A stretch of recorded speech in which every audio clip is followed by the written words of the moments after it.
The chandeliers glowed bright, filling the hall with golden light. People clapped and laughed, raising glasses to celebrate me. It was my engagement party, the night I had dreamed of for years. The music played softly in the background, but above it all, I swear I could hear the steady tick of the clock on the wall. Each second felt louder, almost as if time itself was warning me of something I could not yet see. I stood there smiling, my fiancé's hand wrapped warmly around mine. He looked at me with eyes that promised forever. I believed every bit of it. My heart was full. My cheeks hurt from smiling, and for one brief moment, I thought I had everything I had ever wanted. Then, in the middle of the crowd, I saw her, my sister. She was dressed beautifully, as always, but there was something in her eyes that made my stomach twist. She was staring at my fiancé, not in a casual way, not in the way a sister should look at her brother-in-law. Her gaze lingered, almost hungry, and it sent a shiver down my spine. I tried to shake it off, but then I noticed something worse. She leaned in, close to him, her lips almost touching his ear. She whispered something, and he laughed. A quiet, private laugh that felt like a knife in my chest. It was a laugh that used to belong only to me. That night, as everyone clapped and cheered, I stood frozen. The voices around me blurred together. The music, the laughter, the ticking clock, all of it crashed into my head at once. Something inside me whispered that this night, the happiest night of my life, would soon turn into my greatest nightmare. Before I take you deeper into how my own sister destroyed my engagement, make sure to subscribe, because what happened next is a story you will not forget. My sister and I were never the same. She was the loud one, the shining star, the girl who always knew how to turn every head in a room. People said she had charm, that she could talk anyone into anything. I, on the other hand, was the quiet one, the responsible daughter, the one who studied, kept her head down, and made sure things were done right. Since childhood, she had found ways to compete with me. If I got good grades, she'd find a way to be the teacher's favorite. If I made a new friend, she'd pull them closer to her until I was left standing alone. Even small things, like compliments, seemed to light a fire in her. If someone told me I looked nice, she'd suddenly change her clothes, wear brighter colors, and do everything she could to outshine me. My parents never really noticed, or maybe they chose not to. To them, my sister's boldness was exciting. She was the kind of daughter who could make a room lively, who could entertain relatives, who could hold conversations that made everyone laugh. I was the sensible one, the reliable one. It wasn't exactly an insult, but it didn't feel like praise either. Then came the day I met him, the man I thought was my future. He wasn't flashy or dramatic. He was calm, steady, and kind. His smile was gentle and his words felt safe. For the first time, I felt like someone saw me, not just the shadow my sister tried to push me into. Our relationship grew slowly but surely. He would bring me books he thought I'd like, listen to my thoughts, and remind me that I mattered. For once, I wasn't competing. I was simply loved. And when he proposed, it was simple but perfect. We were walking in the park early one morning, and the air was cool and fresh. Birds chirped above us, and the world felt soft, almost like a dream. He held my hand, looked into my eyes, and asked me to spend my life with him. I said yes without a second thought. When we announced our engagement, everyone seemed happy. My parents smiled proudly, relatives showered me with blessings, and friends hugged me tightly. But my sister's smile, it was different. It stretched across her face, but her eyes didn't match it. Her eyes were sharp, calculating, almost cold. I noticed it, but I didn't say anything. I told myself I was just imagining things, but even in those early days, I could feel the shift. She hovered too close, made too many comments, asked too many questions. And in the corner of every family gathering, I would catch her watching him. Not watching us. Watching him. It was the same look I had seen when we were kids, when she wanted to take away something that was mine. I should have trusted my instincts then. I should have remembered that every time she set her eyes on something, she would stop at nothing until she got it. But I was too in love, too hopeful, and too naive. What I didn't know was that my sister wasn't just planning to ruin my engagement.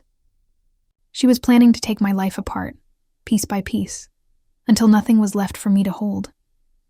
It began with small things. Harmless, almost. At least, that's what I told myself. My sister would say little comments, dressed up as jokes, but they always left a mark. "You're so lucky he picked you," she'd say with a sweet smile, her eyes lingering just a second too long on him. Most men wouldn't notice someone so quiet. Everyone would laugh, including him, and I would laugh too, even though it stung. Then she started pulling him into long conversations. At first it was about family. She'd say, "You know, she's always been so serious. Don't you find her a little boring?" He would brush it off with a chuckle. I heard him once reply, "I like her seriousness. It keeps me grounded." But I could see it. The seed she planted stayed there. The next time she visited, I caught her leaning close to him on the balcony. Her voice was soft, almost secretive. "You should know she's not as simple as she seems.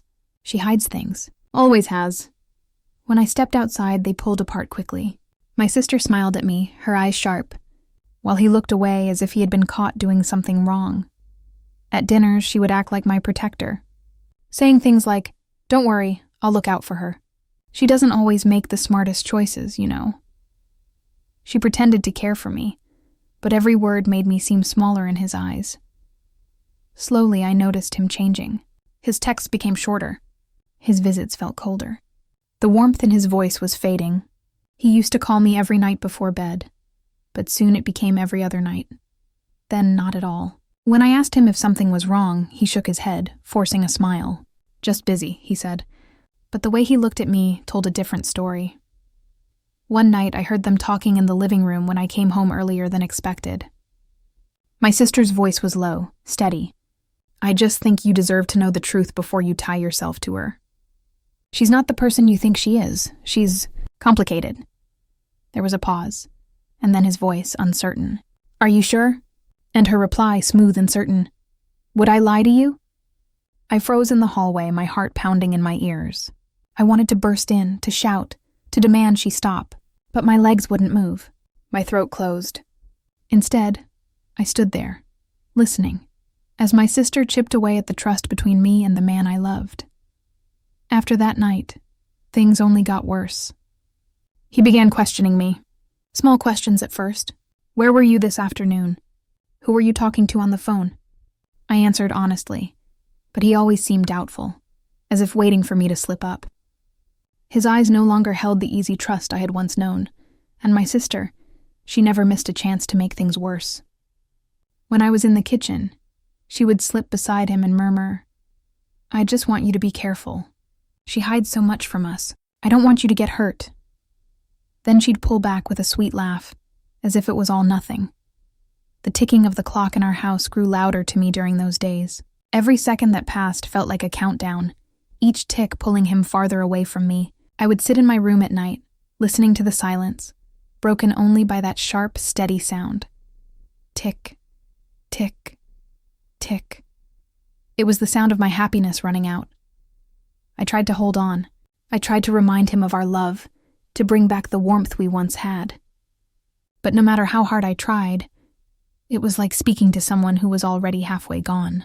My sister's poison was working, and I was powerless to stop it. The call came on a rainy afternoon. I remember the sound of water hitting the window, heavy and steady, as if the sky was warning me. My phone buzzed, and it was him. My heart jumped, thinking maybe he wanted to make plans, to laugh with me again, to bring back what was slipping away. But his voice was flat, cold. "We need to talk." Those words never lead anywhere good. I met him at a cafe we used to love, the one where we had spent hours dreaming about our future. But that day it felt different. The lights were too bright, the air too sharp. He wouldn't even look me in the eye. "I don't think we should get married," he said finally. His words hit me harder than the rain outside. I stared at him, waiting for a laugh, a smile, a sign that this was some terrible joke. But he was serious. His hands were folded tight, his eyes focused on the table. "Why?" My voice cracked, barely a whisper. He sighed, his jaw tight. "I don't trust you. There are things about you that don't add up. I keep hearing stories and..." He stopped. His words hung in the air like a blade. "Stories," I asked. "From who?" But deep down I already knew. He didn't answer. He didn't have to. I begged him to listen, to believe me, but it was useless. His mind was already poisoned, his heart already gone. Finally he stood, muttered something about needing space, and walked out of my life. The clock on the cafe wall ticked loudly in the silence he left behind. Tick, tick, tick. It felt like the sound of my world breaking apart. I thought that was the end. I thought losing him was the worst pain I could ever face, but I was wrong. The real blow came weeks later. It happened at a family gathering. My parents were buzzing with excitement, my relatives whispering with wide smiles. I walked into the room, confused by the strange energy, and then I saw them, hand in hand. My sister and him. The same man who had promised me forever now stood beside my sister, their fingers locked together. Her smile was wide and triumphant, while his face carried that same nervous laugh I had once loved. "We have news," my sister announced proudly, her voice loud enough for everyone to hear. "We're married." The room erupted in cheers. Claps, laughter, voices praising them. "Such a perfect match." "She's always been the stronger one." Finally, he found the right sister. Each word cut into me. My body froze, my throat dry, my hands trembling. I wanted to scream, to shout that this was wrong, that this was betrayal of the worst kind, but no sound came out. My parents hugged them, proud smiles on their faces. Relatives rushed to congratulate them. I stood in the corner, invisible, my heart breaking piece by piece. The birds outside the window chirped loudly, their bright songs mocking the silence that trapped me. I left the gathering quietly.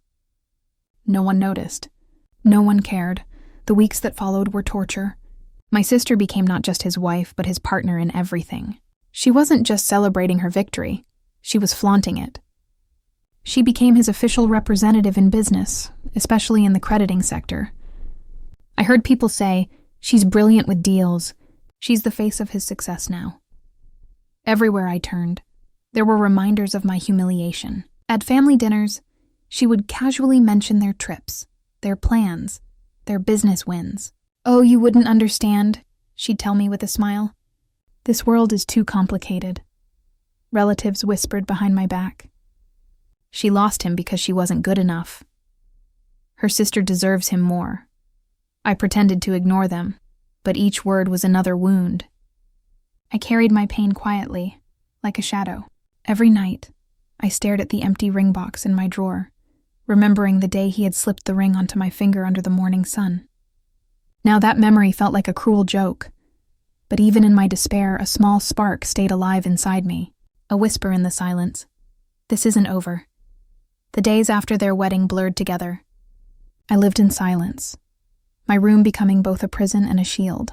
I stopped answering calls. I stopped looking at my reflection, and I stopped believing there was a place for me in this family. Sometimes, I would hear laughter downstairs. My sister's voice carried through the walls, bright and victorious, while his laugh echoed beside hers. Each sound stabbed at me, reminding me of everything I had lost. At night, when the house grew quiet, I cried into my pillow until sleep finally claimed me. Even then, my dreams betrayed me. I saw their faces everywhere. My sister's smug smile, his hand resting on hers. The ring he had once given me now shining on her finger. I started skipping meals. Food had no taste. The world outside seemed too loud, too alive for someone like me who felt dead inside. Friends reached out, but I pushed them away. "I'm fine," I'd say, forcing a smile. But the truth was I wasn't fine. I was crumbling. One evening, I sat by the window watching the streetlights flicker. A soft ticking sound from the clock filled the silence, steady and relentless. It reminded me of how time kept moving, even when my life felt like it had stopped. And then, something shifted. It wasn't sudden. It wasn't dramatic. It was just a thought, small and quiet, but powerful. If I keep breaking like this, they win. That thought stuck with me. I realized my sister would love nothing more than to see me destroyed, defeated, erased from my own story. She had already stolen my fiancé, my parents' pride, and my dignity. But my spirit, that was still mine. The next morning, I stood in front of the mirror. My face was pale, my eyes hollow, but for the first time in weeks, I didn't look away. I whispered to my reflection, "You are still here." I decided to start small. I cleaned my room, folding clothes that had sat untouched for weeks. I opened my window and let the sunlight in. It felt warm on my skin, almost like a reminder that the world hadn't ended, even if mine had. I began to eat again, forcing myself to take small bites until food no longer felt like ash in my mouth. I started walking outside in the evenings, letting the cool air clear my head. Sometimes I still broke down, but I allowed myself to cry and then rise again. One day, I pulled out an old notebook. It was filled with goals and dreams I had once written, back when I believed in a bright future. My fingers traced over the words, and a fire stirred inside me. Maybe my life hadn't gone the way I planned. But it wasn't over. Not yet. I made a promise to myself that day. I would rebuild. Slowly, quietly, but surely. I didn't know how. I didn't know when. But I knew I couldn't let this betrayal define me forever. For the first time in a long while, I breathed deeply and felt something new. Not happiness, not peace, but determination. The clock ticked in the background, steady and strong. This time, it didn't sound like the end. It sounded like a beginning. The wedding wasn't the end of my nightmare. It was only the beginning. After the vows were exchanged and the rings were on their fingers, my sister stepped confidently into her new role. Not just as a wife, but as a business partner. She insisted on handling all financial dealings for my ex-fiancé's growing company. At first, people raised their eyebrows, but soon whispers of admiration spread. She's smart, she's bold, she's ambitious, and me? I became invisible. Whenever we attended family gatherings, I would watch her walk into the room with her hand resting on his arm. The room seemed to tilt in her direction. Relatives surrounded her, complimenting her outfits, praising her sharp business mind. Even my parents looked at her with pride, as if she was carrying the family's name higher than anyone else ever had. The worst part was the way she used every opportunity to mock me, carefully hiding her cruelty behind sweet words. At one dinner, while guests toasted to her success, she leaned across the table and said loudly enough for everyone to hear, "Not everyone is cut out for responsibility. Some people, they're better off staying quiet." Laughter rippled around the table. My cheeks burned, but I forced a smile. Inside, I was screaming. Another time, she brought up my failed engagement with a fake sigh. "It's such a shame, isn't it? But don't worry, sister. Life has a way of giving us exactly what we deserve." The room chuckled again. I wanted to disappear, but humiliation wasn't enough for her. She needed power, and with each passing month, she got it. She started attending high-profile meetings on behalf of her husband. Men in suits twice her age respected her. Business partners leaned on her decisions. Slowly, she became the face of his company's credit and finance sector. People stopped saying his name. They started saying hers. Magazines wrote about her. The brilliant young woman behind the numbers. The sister who outshines. Every headline was a dagger. I remember standing in a crowded conference once. I wasn't invited, but I had tagged along with my parents, desperate to see with my own eyes. The hall was buzzing. Reporters filled the back, cameras flashing. My sister stood on the stage in a tailored black suit, her hair shining under the lights. When she spoke, the room fell silent. Her voice was confident, sharp, calculated. She talked about investments, credit strategies, growth opportunities. She sounded like she had been born to lead. The applause that followed shook the room. I clapped too, because I had no choice. My hands trembled as I forced myself to join in. But my heart was breaking all over again. After the event, she found me standing alone in the corner. She leaned close, her perfume sharp and suffocating. "Did you enjoy the show?" she whispered. I tried to stay calm. "You've changed," she smiled, tilting her head. "No, sister. I've always been this way. You just never noticed. But don't worry. Soon, nobody will even remember you were here." She walked away before I could reply. That night, I lay awake replaying her words. "Nobody will even remember you were here." And for a while, it seemed true. I was no longer introduced as myself. I was her sister, That was my identity now. At weddings, people asked her for business advice. At funerals, she was praised for managing the family's accounts. At birthdays, she gave the biggest gifts, the flashiest speeches, the most charming smiles. And me? I sat in the background, shrinking smaller and smaller. But humiliation wasn't the only thing gnawing at me. I began to notice cracks. Her arrogance grew. She demanded respect, not just earned it. She started dismissing her husband in public, cutting him off mid-sentence, correcting him harshly in front of others.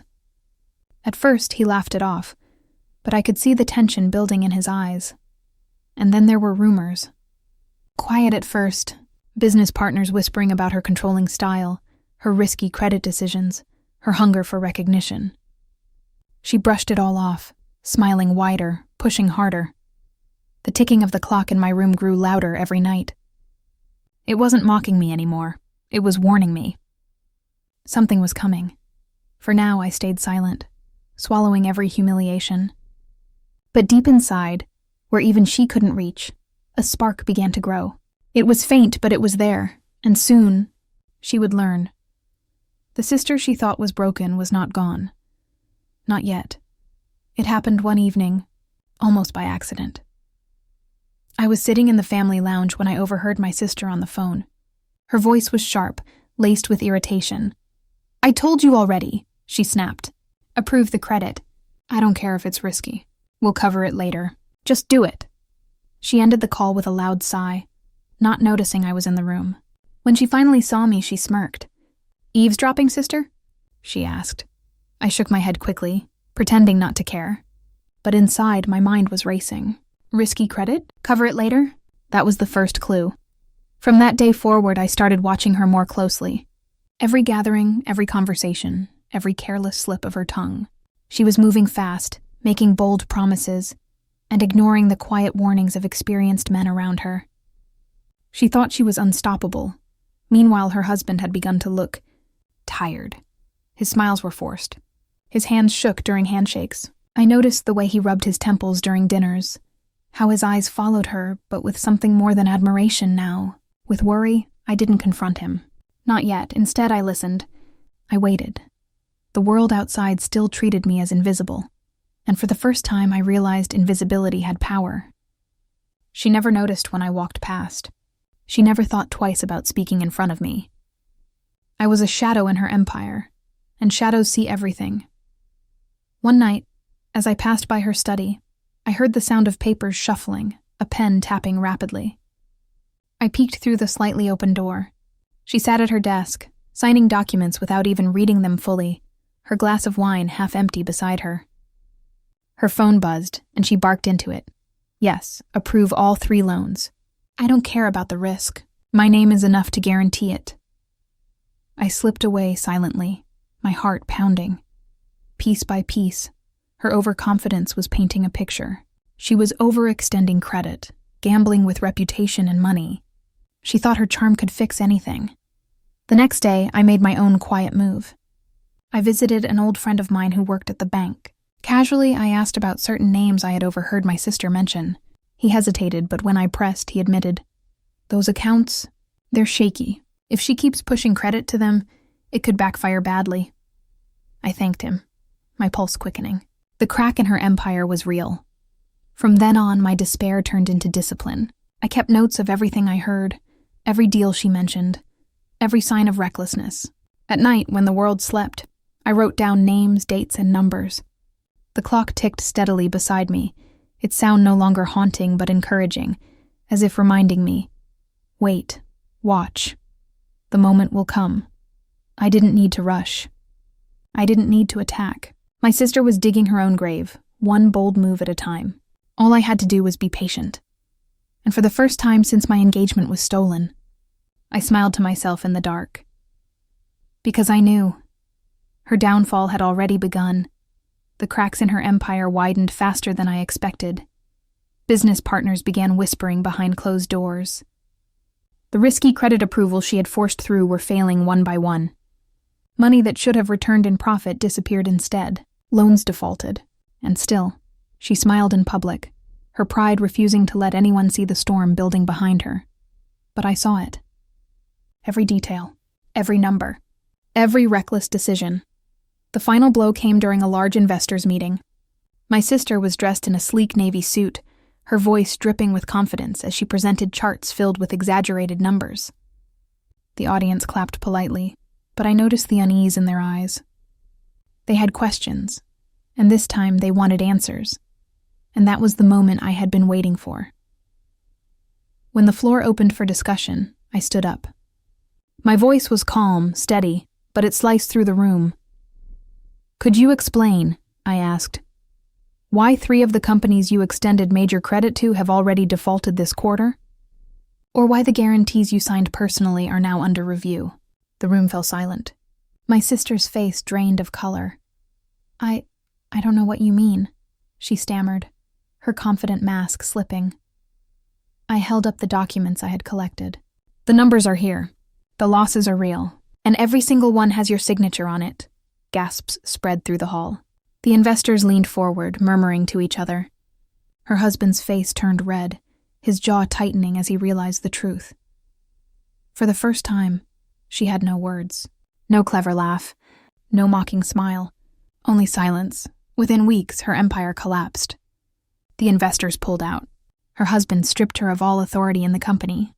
The magazines that once praised her now wrote about her reckless fall. Even at family gatherings, no one looked at her with pride anymore. They looked at her with pity, sometimes even disgust. And me? I didn't gloat. I didn't need to. Watching her sit quietly in a corner, ignored and forgotten, was enough. The sister who once said I would be erased was now the one erased from the story. It wasn't just revenge. It was justice. I had lost so much. My fiancé, my family's trust, my dignity. But I had found something stronger. Myself. For the first time, I realized I didn't need anyone's approval to stand tall. Not my parents, not my sister's, not even his. I had my strength, my resilience, and the knowledge that I could survive anything. As I walked out of that chapter of my life, the ticking of the clock echoed faintly in my memory. But it no longer warned me of danger. It reminded me that time had carried me through pain and into power. And to anyone who has ever been betrayed, I'll say this. They may take everything from you, but they cannot take your spirit unless you hand it to them. Hold on to that, and one day they'll answer for what they did. So, if you want to hear more stories of betrayal, revenge, and survival like mine, make sure to subscribe, because sometimes the people who hurt us most are the ones closest to us, and those are the stories you'll never forget.